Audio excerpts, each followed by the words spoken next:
ভবিষ্যৎ নিয়ে কখনোই চিন্তা করবেন না, কারণ ভবিষ্যতের ফয়সালা একমাত্র আল্লাহর জিম্মায়।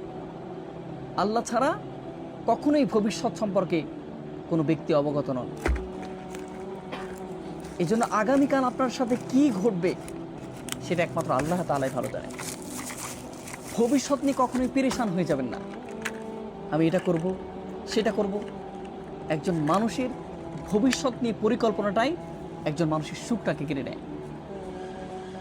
ভবিষ্যতে এটা করব সেটা করব, কিন্তু দেখা যায় ভবিষ্যৎ সম্পর্কে যতই সে চিন্তা করছে ততই সে পিছিয়ে গিয়েছে।